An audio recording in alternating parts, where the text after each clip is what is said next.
back, everybody, to Expanding the Zone. I'm Shane Combs alongside my brother Matt. Episode 79 as we're here in season 8, show number 2 for this season. As we were excited to get started this past week. Appreciate all the positive feedback for those of you watching on YouTube. Make sure you're subscribed to the channel here so you know when Expanding the Zone comes out each and every time, and also get us on your podcast apps. So you can take us with you in the car or while you're working out or wherever you go in terms of listening to your podcast. So, Matt, welcome back here. Into the show. Excited to get this one. We've been talking about this one for quite some time. We've had a lot of feedback from some different people, and we're talking about the new division format that is stirred quite the conversation and so forth. I guess the term that's being thrown out the most is watered down. So I guess if I was going to title the show, I would ask the question: watered down, a new division format causing quite a stir. Before I go any further with that, as I welcome you to the show, kind of give us a little feedback here on what brought this topic to the forefront. Well, I think over the last couple years, since Ohio went to 7 divisions for sports other than football, keep in mind they've been doing that for football for a while. Um, there have been comments here and there saying, this is watered down. You know, teams are advancing further in tournament than they normally would. Um, you know, I I don't know, you see it on social media. I've had some people actually even personally say that's the way they feel. Um, I know we'll talk a little bit about it tonight. I think there's some different motivations maybe as to why people say that. I think there are some that maybe have thought through it, really feel that way. I think there are some that are maybe motivated a little bit more like, well, this, how anything else goes, right, with change. Well, back in the day, that wasn't the way we did it. So there's some of that there too. Maybe a little bit of bitterness of, when when my team was in high school, we didn't go as far and we would have went further this way. It's kind of like the old thing, when I was growing up, what I would consider the old timers would say, well, when I played, I didn't have the 3-point line. You've got the 3-point line. And then I could say to somebody nowadays, well, you play 22 games. We only played 20 games. There's always something you can look back, right? So I think there's a little bit of that thing going on too. But for whatever the motivation is, Shane, and we can talk a little bit about it, this has been a little bit of a discussion the last couple of years. Like I say, I see it on social media a little bit this year again for the second straight year. In passing, some people have mentioned it. So I think we just thought it'd be an interesting topic to dig into a little bit.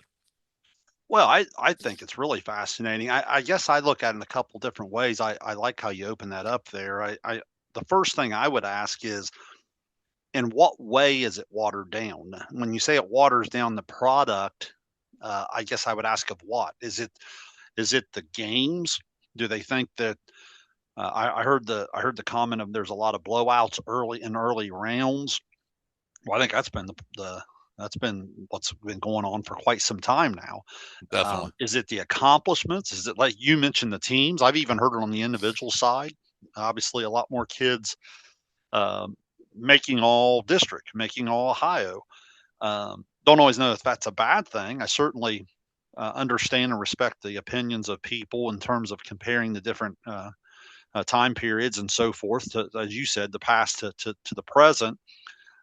Maybe it is a bitterness in terms of the way it was then compared to now. I think you make some good points there.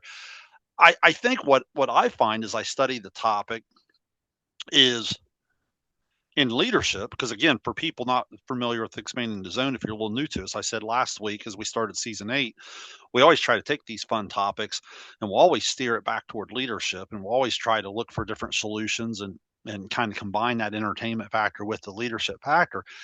I think sometimes, Matt, you got to be careful.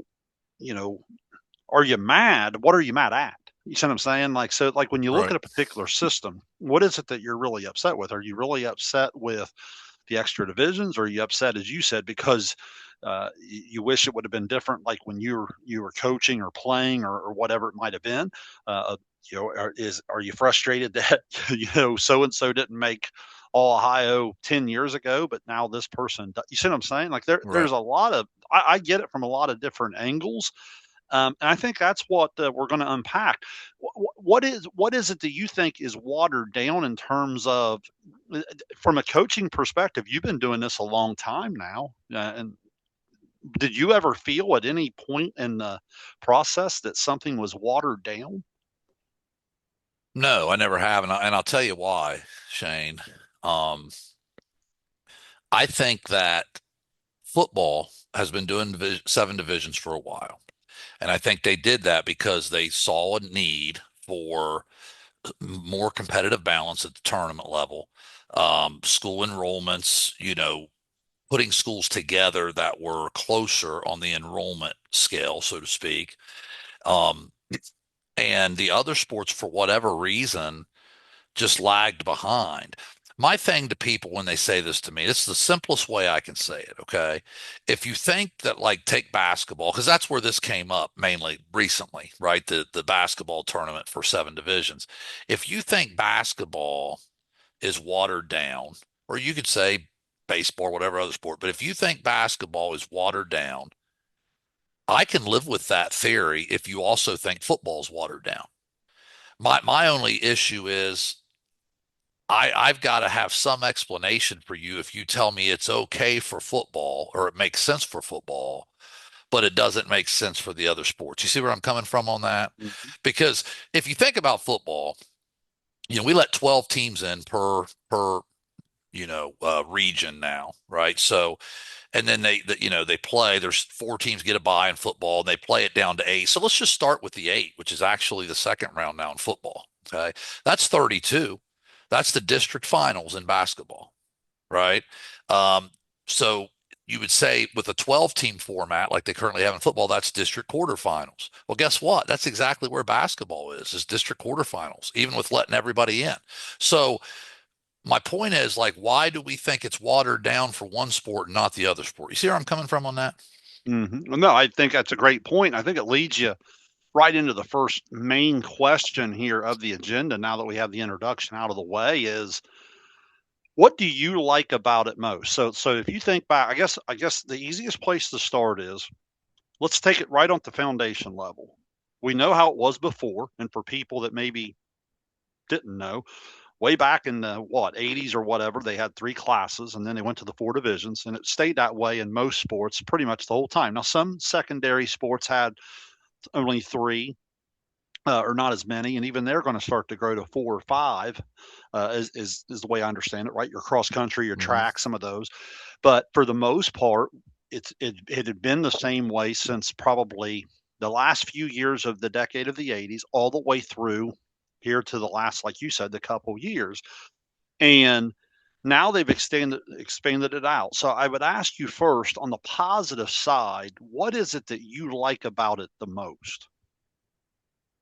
What I like about it the most, Shane, is it brings schools closer together in terms of enrollment within a division, and to me that helps the competitive balance and competitive fairness of it. Okay, that's one. So, for instance, I'm not going to use schools' names, but like right now, I just looked a little bit ago in the Southeast District for boys basketball, and if you take what used to be what we call Division Two, which is a division that the school I coach at Uniota is in, has always been in here for the last several years. Um, there would be a school in the old way. There would be one. The highest school would be 105 kids bigger than the smallest school of that division. You understand where I'm coming from? So you're Yes. talking 105 boys bigger in the same division. Well, now that's not the way it is. Schools are much closer in terms of enrollment. The other thing I think it's done the last 2 years, now it's a small sample size, right? So we've got to kind of see how this pans out. But the other thing it's done the last couple of years is I think, especially in divisions 4, 5, 6, and 7, if you look at the state tournament, you've had more public school success. All right, bringing those schools closer together has helped take away a little bit of the advantage. You're never going to take away all the advantage of the private school. Let's just call it what it is. Okay. I mean, private schools are allowed to openly recruit kids coming out of the eighth grade. That's going to make somebody mad. And OHSAA is going to say, no, they can't really do. Yeah, they can. They really can. Okay. So you're always going to have a little bit of unfairness there, I guess, with private public. We're never going to go to two separate divisions for private public. So what this does is with the competitive balance that's in place right now, where when students move in, it counts for more in the enrollment. I don't want to get into every specific of that, but some people know what I'm talking about. That coupled with the seven divisions, I think is making things a little more fair. If you look, like I said, especially as division 4, 5, 6, and 7, you're seeing more public school success, and I think that's part of it. So those are the two things, Shayne, I like the most. The fact that it's making things a little more fair between public private, it's closing that gap a little bit, and it's definitely, even if you don't agree with that theory, the numbers show that it's closing the gap in enrollment. That's the whole reason, right? The seven divisions is to narrow that enrollment gap in each division. Yeah, it's hard for me. I tell you, it's hard for me in my notes not to point right to the top there and piggyback a little bit what you're saying. Enrollment is real. Some people be like, it's just an excuse. It's just this. That's where we'll have to agree to disagree right at the beginning of this discussion. If you're watching this or listening to this and you're not following me on that may be a point because I have an entire career where I've just experienced it too much, right? I have felt that in terms of being an athletic director, being a coach of multiple sports. You know, to say enrollment doesn't really matter that much, that's just being blind to the truth. So you mentioned the public private, you mentioned some of the different things, and the way our area has even changed. Schools that had an enrollment 25, 30 years ago, that may not be the way it is now. You see what I'm saying? I think Hmm. conferences are starting to fill it. I think the regular season, therefore, is starting to fill it. And as we get into the tournament and you're starting to look statewide, I think that it's just needed. I guess if I was going to add anything to what you said, the thing I like about it is anytime you can get people in a room together where one of the smallest schools in the state and one of the biggest schools in the state can both look at a common idea and they both can come away with like, yeah, I think that can help a little bit. I think you're onto something, right? I think we've even experienced that in some of our conference realignment here in Southeast Ohio. Most of our listeners are here in the Southeast District. I know we have some listeners, and we appreciate all of them that tune in and watch us from out of state and so forth. But even those people probably have a past connection of some kind to Southeast Ohio. So, through a lot of conference realignment and so forth, I think we've even experienced this a little bit in terms of a lot of school districts aren't what they were 20 years ago. Like if you went to school somewhere back in the 90s, early 2000s, and then you were to visit that school now, I think you'd find that, well, wait a minute, this school's a lot bigger. Or wait, this school's a lot smaller.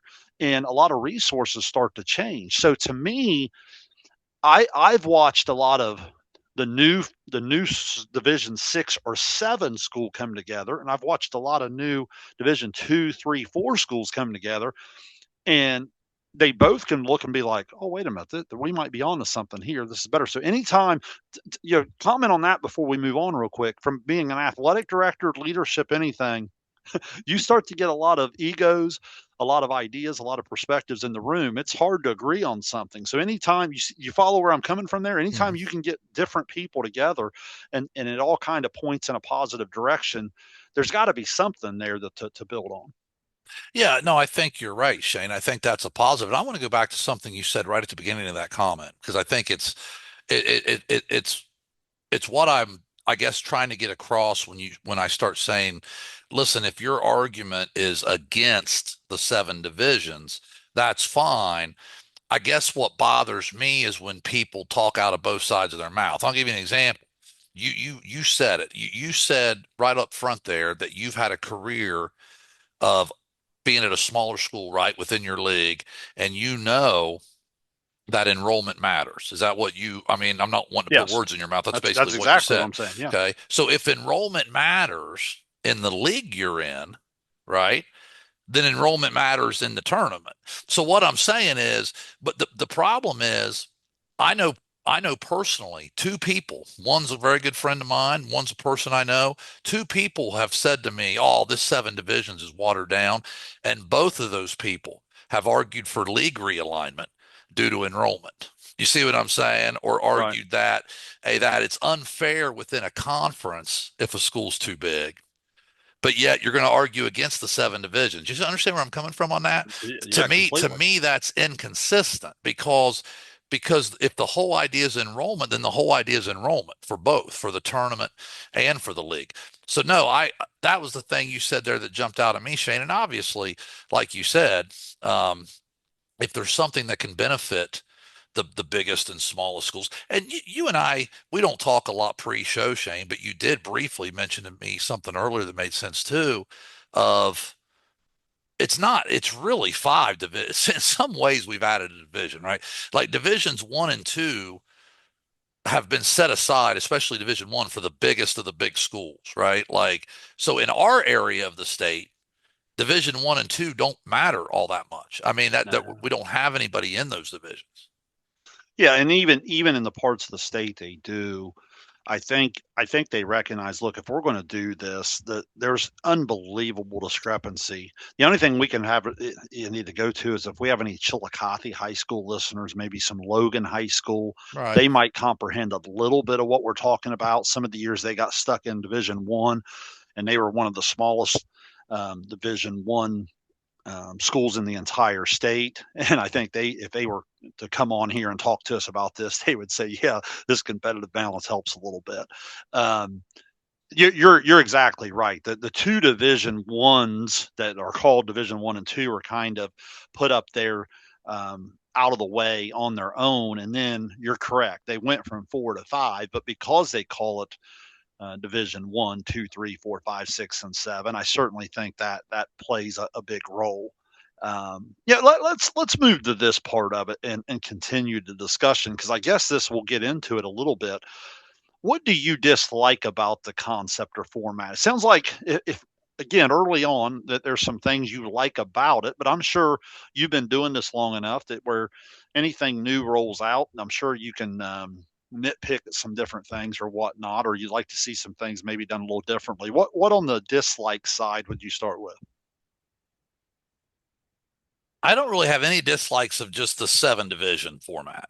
Okay. I still have some dislikes of how we do tournaments in some of our sports. And I don't want to, sometimes I feel like I'm really biased toward basketball because that's what I coach and I talk about. So I don't want to speak for every tournament, but I know like in basketball, and I'm sitting here thinking, I'm pretty sure it's this way. I know it's this way in baseball. Um, I think it's this way in the Southeast District for pretty much everything. We went to the compute, not the computer points. The computer points is not in every sport, right? But we do computer points in basketball. I think we're probably leaning toward that in some other sports that aren't there yet. So like sports like baseball, volleyball, they still vote. But what I'm saying is in basketball, we use the computer points. Either way, whether you vote or use computer points, I've always had a problem with not being able to place yourself on the bracket based on where you finish in the voting or the points. Okay. The other districts do that. Every other district in Ohio, Southeast District is the only district that doesn't do that in the whole state of Ohio.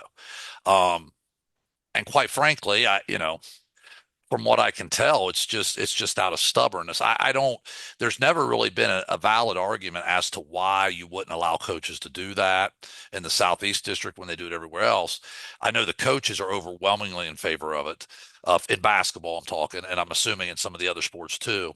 Um, but but that's really the only thing, Shane. Little things like that. The process, does that make sense, of the tournament, not so much the seven divisions. I think the seven divisions, I think, is one of the better decisions we've made recently.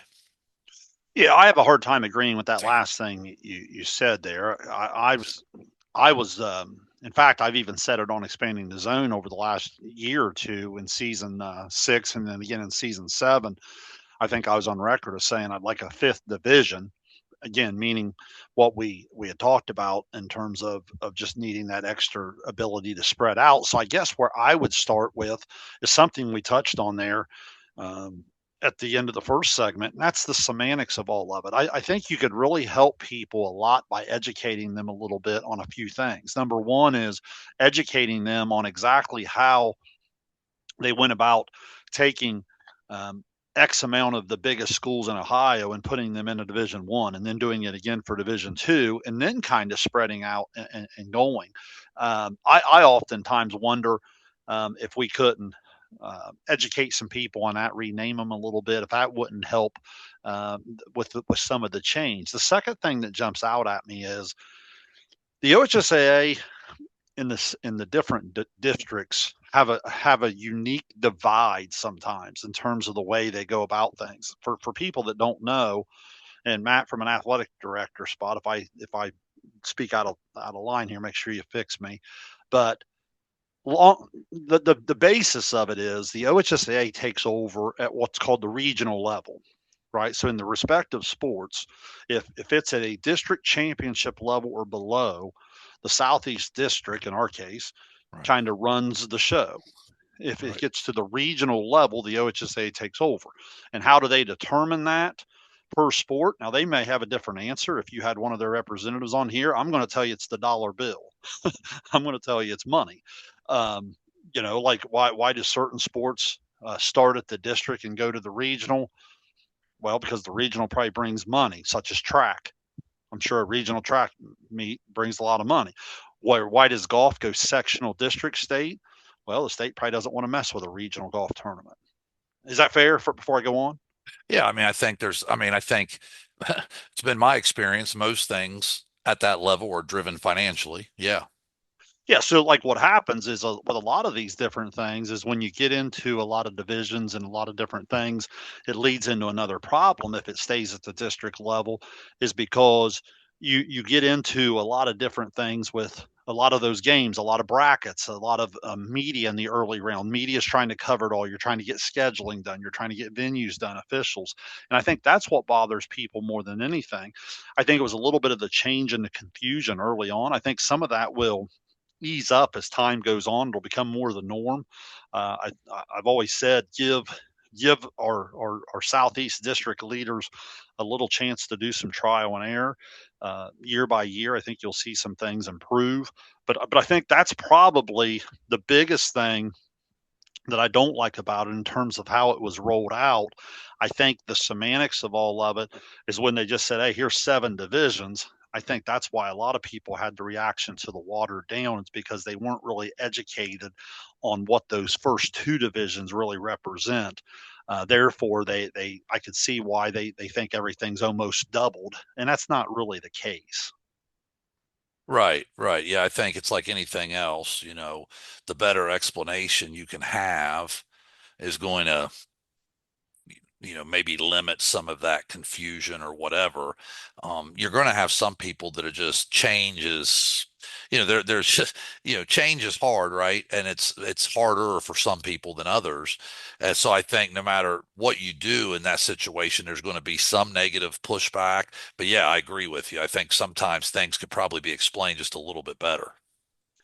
Now, Matt, the other thing I guess this is going to overlap a little bit. That's why I wanted to put it at the end of this segment, because I think it's going to naturally roll over into our next segment where we're going to be talking about how we would change some things moving forward. I want to be careful not to get too far off topic, but I just feel like in terms of show prep that this ends up aligning with it. So I want to throw this out at you, um, almost more as an athletic director than I do as a coach. But I would like to see the fall sports season start a little earlier and allow more time for multi-sport athletes to get going. Because I think what happens is we talk about having a few more tournament games because again, with the extra divisions, you do have some extra what we would consider the sectional rounds, now called the district quarterfinal or whatever term you want to use. There could be some extra games that have to get played there. And I think what happens is these tournaments are starting to overlap so much. Like when you look at the expansion of the football playoffs, and then now you look at where, the basketball state tournament goes all the way in. I know John Bruce and I on SOS Overtime, we highlighted this a lot in terms of how if you were at Ironton there a couple years back or Wheelersburg this past fall, or some of these schools that have been to the state. Obviously, Adena volleyball, they're a team that has gone to the state. New Lex volleyball made a run this year, and what's happening is those teams year in year out as they start to overlap. My fear is it's hurting more and more the push of the multi-sport athlete.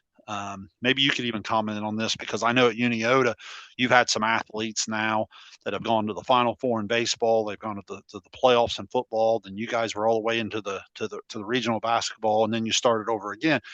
And I think the ability to stretch the schedule out a little bit would allow to maybe get the early rounds scrunched in there a little bit, give even more advantage to the teams that have advanced out into the district semi and district finals, and get these things moving along a little quicker, and offering the athlete and some of these programs of the next season that extra week, an extra 10 days. I mean, if anyone's ever been involved in that, I know it doesn't sound like much, but anyone that's ever been involved in that, if you have 7 to 10 days for a break, just to step back and reset that's a huge deal.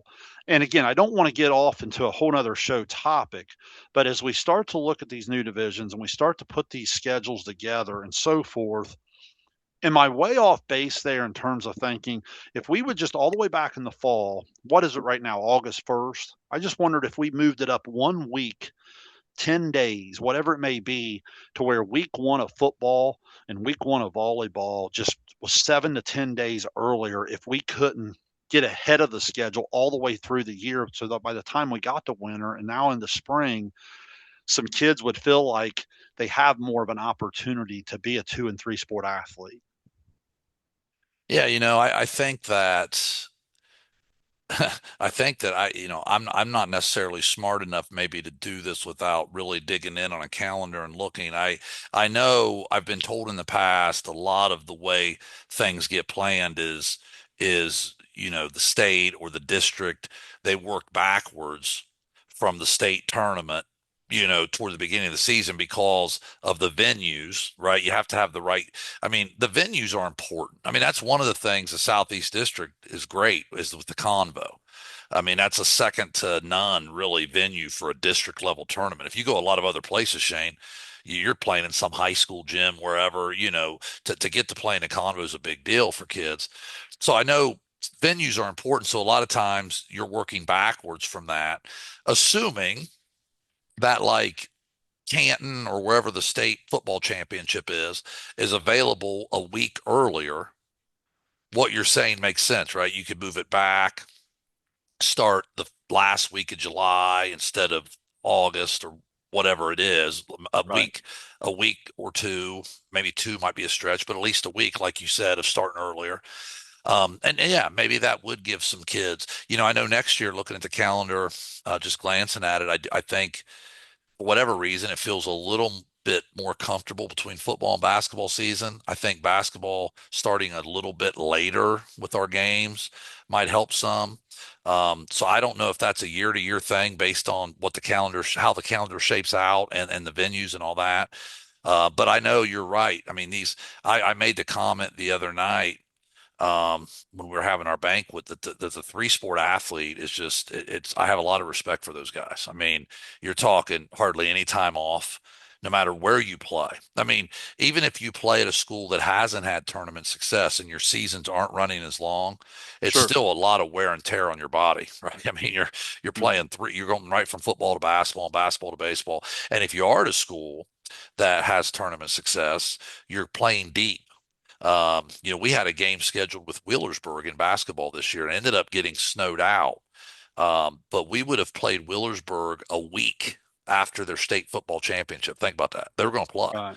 I mean, I respect that. They were going to play us in basketball 6 days after they played, or 7 days after they played in a state championship football game. That's how close. Now, is that an outlier? Yeah, they made it to the state championship. Not every team Right. does that, Right. only a couple.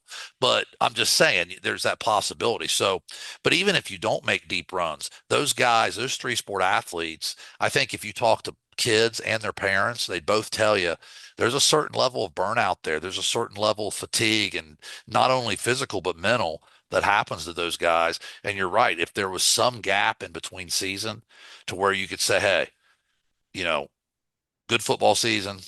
I don't want to see you for the next 5 days. Go home, relax, rest. Next week, start Mhm. basketball, or the same between basketball and baseball. So, yeah, no, I'm with you on that.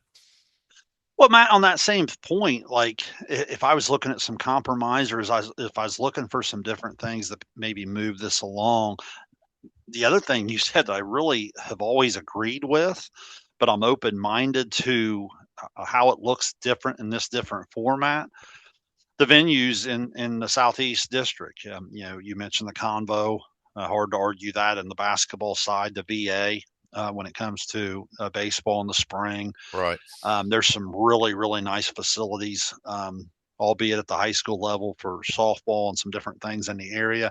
But but I guess I would ask this is in the different format, if we are kind of moving away from what we've always known as the sectional rounds, sectional semifinal, sectional final, and then moving into district semifinal, if we are calling it more of a district quarterfinal type thing, would we be better off looking at maybe moving that honor of playing in the convo back to like a district championship level? Maybe taking one of those rounds out to where possibly we could get things in a little quicker.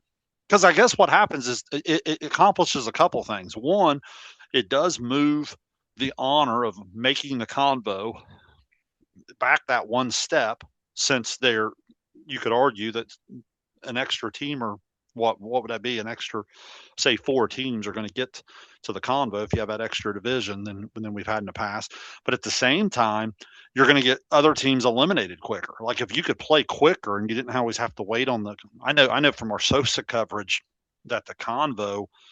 Gosh, I thought John Bruce told me we did like 30 games or whatever this year. Like it was nuts. Like, you know what I mean? But it was awesome. But don't get me wrong. I just wonder, do you feel like the venue is such a value that it's worth the expansion of time? Am I saying that right? In other words, like if it wasn't at the convo, you might be able to get a whole round of division three, four, five, six, seven in a week earlier than some of the teams that were waiting on the convo. Does that, am I saying that right? Yeah, I can see your point. There could be something to that. Again, I wasn't involved in the scheduling, but yeah, I see where you're coming from. You could potentially, I guess, play games at high school facilities week earlier or a few days earlier. Um, Yeah, I guess the better way to ask that is, do you feel like the convo, the venue is important enough to let it dictate the schedule the way it does in the round as early as what we would consider the district semifinal? yeah, I do. I do. I just think it's such a cool experience for kids to play there. And I think the folks that run that tournament down there do a great job with it. They really do. Um, I just think again, every district has strengths and weaknesses. All right. I mean, let's just be honest. It's like anything other organization. Nobody's Mhm. perfect. I just said one of the things I think we do wrong is not letting coaches place themselves on the bracket, right? But one of the things we do right is the convo. Right. And I think that I think it's worth a little bit of scheduling headache to to have that venue. Now, if I was a baseball coach and you asked me, hey, would you like things to move on? But then again, that would affect some teams, I suppose. But the teams that went deeper in the tournament, that would be affected by the OHSA scheduling anyway. But Mhm. but that but yeah, but the vast majority of teams who don't make it out of the districts, that would probably help spring sports a little bit, right? I mean, I'll give you that. So again, I'm looking at things probably through a basketball bias here a little bit. Yeah, and look, this will get closer and closer to final thoughts, and we can take as much time as you need. But I guess in terms of the way I'm going down my notes, I kind of go back to the whole semantics of things. The way things are rolled out and the way that we learn about them and the way we sell them to our people is really, really important. Yeah, I made the comment earlier. I joke with a friend that coaches track. Track kind of benefits from a language standpoint in terms of they don't have a sectional, right? Everyone starts in the district, and if you're, gosh, what is it, top four or whatever, you go to the regional. Is that right? If you're in top four in your event, am I saying that right in the final? I believe that's the Yeah. case. Yeah. So like, I always call it the hallway test, right? So you pass the track coach at the hallway. Hey, coach, how's tracks? Hey, we got a regional qualifier. Right. Well, that sounds incredible, right? That person's forever a regional qualifier. That sounds really good to people. Where we've had some people in our district, they're like the second individual in the entire district in golf and didn't go to the state. You know what I'm Right. saying? Like, but that's an amazing thing. But because of the language to the average fan, you see where I'm going from there? Like Mhm. when you hear regional qualifier in most sports, you're thinking Sweet 16. You're thinking this, or that, and there's a difference there. And my point is a lot of times in terms of how we how we explain things and how we put things out there, it goes a long way in this because I think people who are really bothered by it, I don't know if they're bothered by it as much as they really think they are, as much as I don't know that they totally understand the dynamic of it. I don't think they understand what it's accomplished in terms of all seven divisions. I think they've just looked at it the way it was in their division 3 or their Mhm. division 2 for 25 years, 30 years, and then all of a sudden it's different now, and I think they're having trouble just unpacking it a little bit. So I think I go back to that language situation in terms of just being able to better understand and better explain it goes into a lot of the formats because, and the reason I say that is in leadership, if you don't take the time to truly understand the dynamics of it, I don't know if you even realize what it is you're arguing. You know that's different, and you don't like it, or you kind of do like it, but when you sit down to try to make leadership decisions, if you don't understand the dynamics of it, you're really just talking in circles. Does that make sense? Like I see so many people in leadership every day, they're mad, and then I'll step back and be like, what are they mad at? I don't even know if Right. they know. You see what I'm saying? It can really lead to a lot of bitterness and frustration. Well, that's what I was saying earlier. If you've got an argument against like what we've talked about tonight, then have an argument, okay? But the argument should, I think, be a little bit stronger than, well, that's just not the way it's been. I mean, because we all get a little stuck in nostalgia, right? What we like. I remember when the NCAA tournament first expanded to 68. I would get my bracket and I'd be like, this messes up my bracket. I want 64. I got these two teams here. I got to wait to see who wins this game.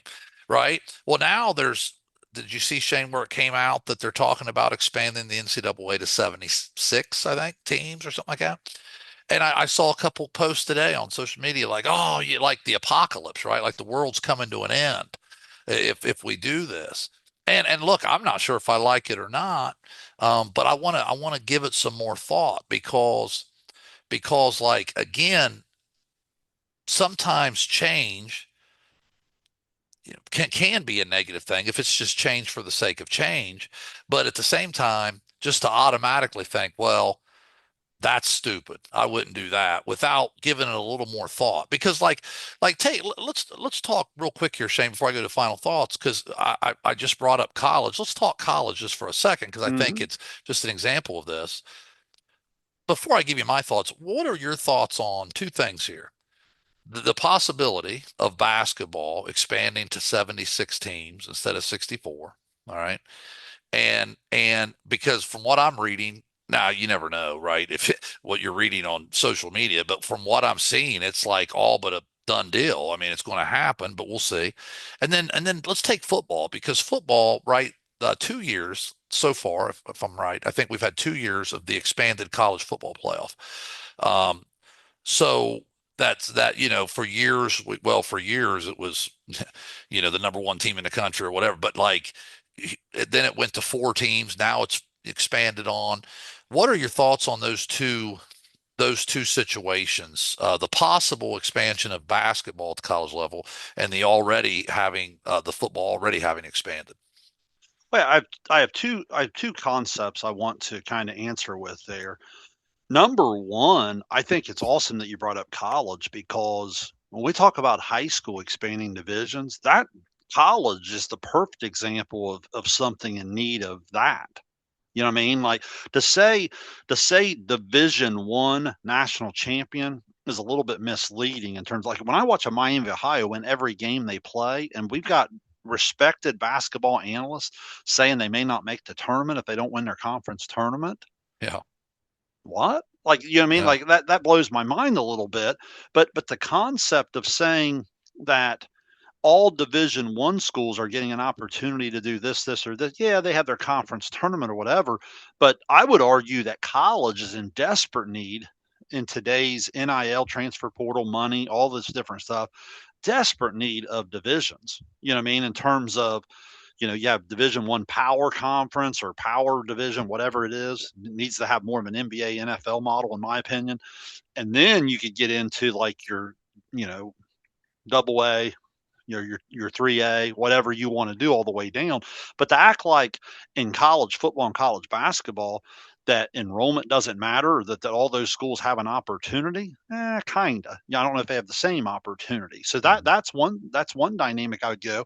The other one I would relate back to our first show of season 8 last week is, I don't know how much I love the idea of it continuing to expand, but if I'm being fair to what we talked about last week, man, we agreed that urgency makes it fun. We agreed that March Madness makes college basketball take center stage for what, 3 weeks, far more than it did the previous 3 months.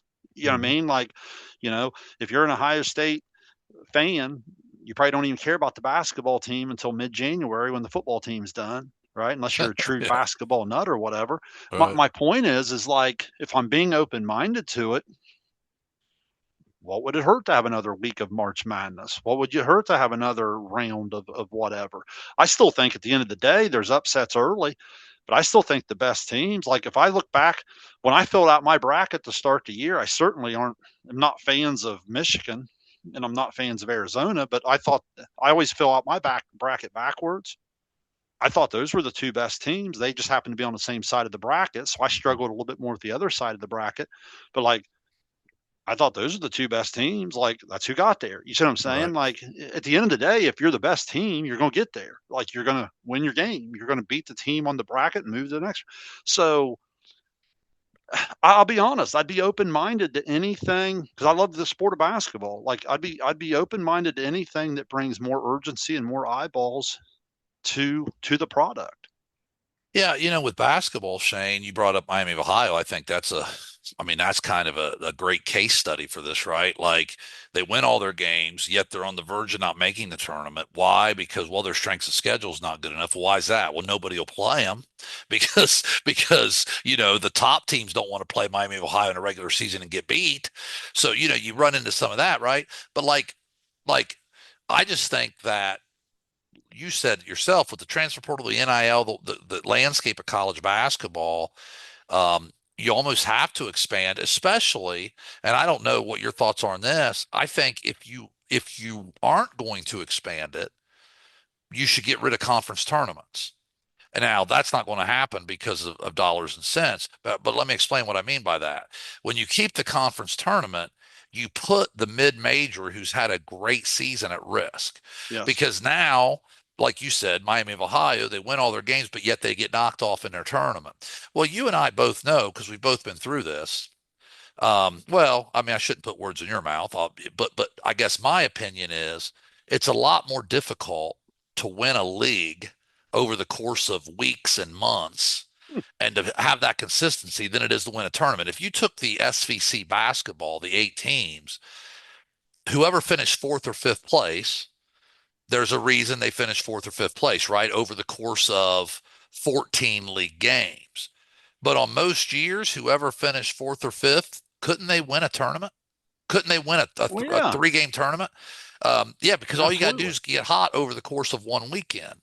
So my point is, I guess, if you're not going to expand, keep if you're not going to expand, get rid of the conference tournaments. If you're going to keep the conference tournaments, expand. You understand what I'm saying with that? Yeah, I totally do. I totally agree with what you said about the regular season grind of over a 14 game compared to one weekend. I think what happens with the conference tournament is that's basketball's version of saying they give like remember the year Butler made the back to back, you know, that's their way of saying everybody has a chance. Yeah, at the end of the Right. year, everybody has a chance to get into the tournament and then move through the bracket to play for a national title. And is that technically right? Yeah, probably. Where I what I would argue is that like in football, I see some of these smaller schools go. And when I say smaller schools, I even go back just a handful of years ago when like Cincinnati did it, Right. and people were like, "Oh, they don't belong" or whatnot. And they, you know, if that's true, then college football, because college football's the whole reason we're having this discussion. Money got so far out of hand that Mhm. college football just absolutely derailed conferences and college sports, right? I mean, that's why we have Big Ten Definitely. schools that clear across country now and so forth. But like that's what's happened. So to me, when I say the NFL model, I just think you have way too many schools that are classified as quote unquote Division I NCAA members, and I think they're in desperate need of realignment. So when we go back to we want to talk about um, the enrollment and things like that in high school, I think the college is the case study that's incredible to look at for this. Let me ask you this too, like if if you're in leadership, don't you think it has to start from inside your house every day all the way to the top? Because sometimes it's not like let me go back to the high school model for a second. It's not the fault of the OHSAA, and it's not the fault of the Southeast District if your athletic program is in a terrible everyday setting. Like if you're in a terrible league, if you're playing a terrible schedule or an unfair schedule, that's not the OHSAA's fault. Right. OHSAA's fault. That's not the Southeast District fault. That's a you problem. Does that make sense? Like, Right. why are you in that league? Right. Get in another league. Be independent. Take a look at your schedule better. Don't play that volleyball schedule. Don't play that baseball schedule. Don't play those three non-conference football games. You see what I'm saying? Like, Yeah. I think sometimes I guess maybe this opens up a final thought because I know a lot of times we give this at the end, but like to me, people are mad. But then when I ask them what they're mad at, I don't even know that they know. You see what I'm saying? Mhm. Like I see a lot of schools that I work that I know people really well, and I'll talk to them, and they'll be really mad at the state. They'll be really mad at the Southeast District. But when you really break it down closer, I think what they're really mad at is the way their school goes about doing it. Mhm. Does that make sense? Like, Yeah. I mean, that's I guess that's leadership in anything. I'm trying to use the sports example that's on the show topic this week. Yeah, because I think sometimes, let's just call it what it is. It's when things aren't going well, we want somebody to blame. I mean, I think that's human nature sometimes, and it's easier to do that, right? I mean, think about the society we live in. Like everything that happens has to be somebody's fault. You know what I mean? So it's like, and I think it's a little bit of what you're saying about just maybe some self-reflection sometimes, and just saying, okay, is there something we can do within our own organization to help it? It's like it's almost like if you're using an athletics, I guess examples would be, yes, we're in a league that's tough, right? Like we're one of the smaller schools in a league, or we're not as affluent as somebody. You got. I mean, I can remember. I think it was a good friend of mine graduated from Bishop Fenwick High School, and I don't think it's this way now, but there was a time, and I'm not an expert. I think it was the Greater Catholic League, but there's different divisions in it, I think. But like there was a time where Bishop Fenwick was really small for the league they were in from an enrollment standpoint, and it was really really difficult for them. Then they would get to the tournament, and they would all of a sudden kind of thrive a little bit, right? Because they're playing schools their size. But I know, talking to people who are in those situations like that, I think the schools that handle it the best are the ones that understand the difficulty of it, but they also say control the controllables, right? We always talk about that as a leader. And so what can we control? Well, we can control hiring the very best coaches we can get our hands on. We can try to retain those coaches. We can make sure we run good programs. And will that be enough? Maybe not. Maybe it's not enough to win your league. If you do that at the University of Akron, is that enough to win a national championship? Probably not. You know what I mean? But is it enough to where I think they just three-peated, like in the MAC, winning the MAC? So it's again kind of handling your own business like you're talking about, um, and then instead of instead of just being upset about the situation, I guess trying to go to work and better the situation. So yeah, I mean, I'm with you on that. Yeah, I think the bottom line is change is hard. Yeah. Change is hard, and sometimes change is good, sometimes change is bad. Sometimes it's okay to change and then change back. I think people miss the boat on that sometimes. Like, right now, um, our favorite baseball team, Cincinnati Reds, they have so much depth that they have a lot of pretty good. Okay, and guys are going to get hot and cold over the course of 162 games, and they certainly do have more options in their organization than they have in recent years. They really do. They have better talent, but you know they'll always say like, man, you hate to bring a kid up and then have to send him back down. Well, it's okay sometimes to try something. Then okay, wait a minute, maybe that was too quick. Go back, work on this, and then bring him back again. You see what I'm saying? Sometimes it's okay in leadership to, if you know something's not quite working as well, and you know there needs to be a change, I think it's okay sometimes to try it, realize, well, wait a minute, that didn't go very well. I think we're onto something here. And I guess that's what's happening with these divisions. Maybe you don't love it, maybe you don't hate it, maybe you're in the middle somewhere. But I think year in, year out, we have to learn from it. I definitely think we needed something different. And that's where we're at. Like take our area, for example. In the last 30 years here in Southeast Ohio, so like out in our Southeast district, for a lot of people that are listening to this all over our district, think of how the geography's changed, how our roadways have changed. Like when you think of the Southern Ohio Veterans Memorial Highway, I think the number's 823. Don't quote me on that. Down there, that cuts you over from like that Lucasville area all the way over Mhm. down to 52 and so forth around the Portsmouth area. And then think about the 207 connector around the Chillicothe area over the last 20 years. And think about how 104's changed, 23's changed, 35, 50, 32. So many of these used to be 2 lane, now 4 lane. You can go places quicker, right? And what's happened is it's completely changed the dynamic of school districts.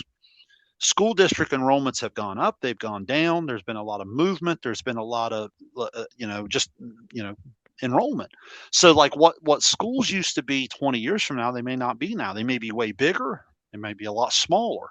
New schools might have been built closer to a bigger town, a little further away. Whatever the case is, you can't just get stuck on things just because it's always been that way. And I guess the reason I bring all that up, Matt, is this: is I think sometimes I think at the end of the day, people don't want to try new things just because they're afraid of the change. Does that make sense? Like why do we well, this is actually a line I think you've used before on expanding the zone. Well, why do we do it that way? Well, we've always done it that way. And I think that you and I have always agreed on here from a leadership standpoint, you have to really, really guard against that. Talk to us about that a little bit.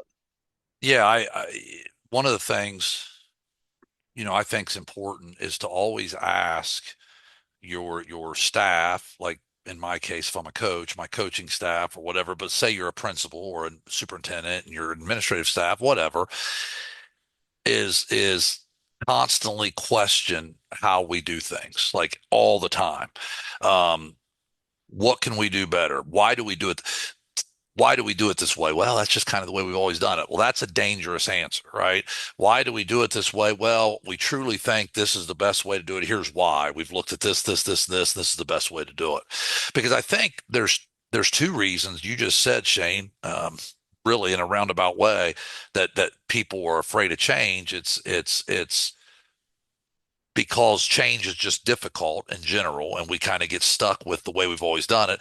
And then there's that piece you mentioned earlier. You may make the wrong choice and quote unquote fail and have to move Hmm. backwards, right? It's like why do the Reds not bring Reese Hines up to play out? Well, we may have to send him back down, right? You just said like that Hmm. example with a baseball player. Um, so there has to be some vulnerability there to be able to say, hey, we're going to go for this, even if it ends up not being the right thing, and we have to tweak it a little bit. Um, we said earlier in the show, the OHSA went to these 7 divisions. It may take time to fine tune everything that goes along with that. Hmm. So right now we have a pretty small sample size of that, but I think it's dangerous just to, oh well, that's not the way we've always done it, or well, I don't think I like this. Let's just immediately, you have to really give it some time, look at it, kind of study it. Um, but yeah, it's an interesting concept, the whole idea of change and why we do, why we don't, the timing of change, all those things. It's made for an interesting show topic for sure. It has, and as we got into what I thought was going to be final thoughts, I'll be honest, a couple new things kind of jumped to the Yeah. forefront there, and it kind of extended, which I think is fine.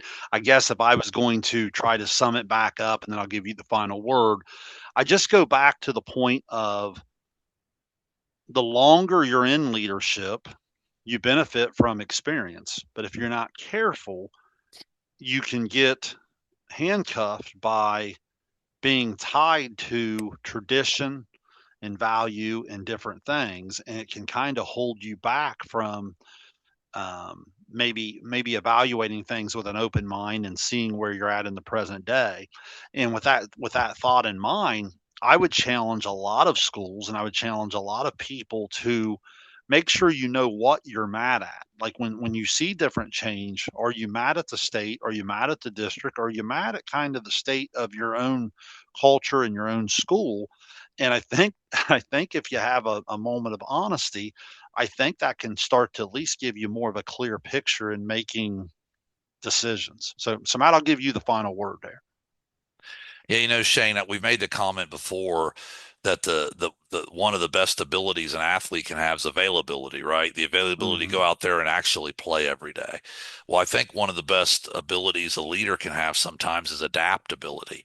I think that we have to, as leaders, be willing to adapt. And I think whenever you say that, some really old school thinkers think that you are sacrificing your core values or your core beliefs. And that's not what I'm talking about. I think there's always some non-negotiables there for all of us, some things that some hills we're willing to die on, right? That these are the things we believe in. Hmm. I'm not saying that you forego those, but I'm saying beyond those, I think a leader has to be open-minded, has to be willing to evolve and adapt a little bit to even have the longevity to enact change, because we just said a lot of times change takes time because you make a change and you tweak it here and you tweak it there and eventually get it to where you want to get it. Well, that Yeah. takes time. And if you're going to have longevity as a leader to even be around to see that through, you're going to have some flexibility and be willing to adapt and open-minded about it. So I think really, as we got into this tonight, I'll be honest with you, that's not even where my mind went at first. But Yeah. as we've talked about this, I think that's kind of where I end up on it. Yeah. Well, again, this is episode 79, our second show here in season 8 of Expanding the Zone. And we can't thank you enough for coming along on the ride with us. If you're here on the YouTube channel, make sure you're subscribed to us. Give us a good thumbs up there, some good ratings, some kind of good word of mouth out there to help people bring them our way.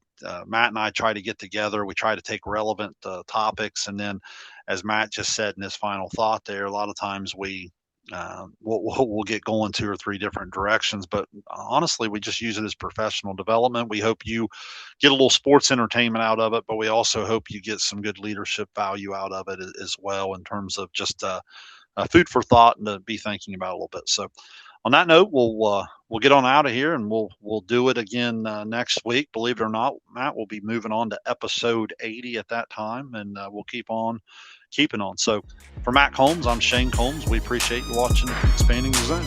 So long, everyone.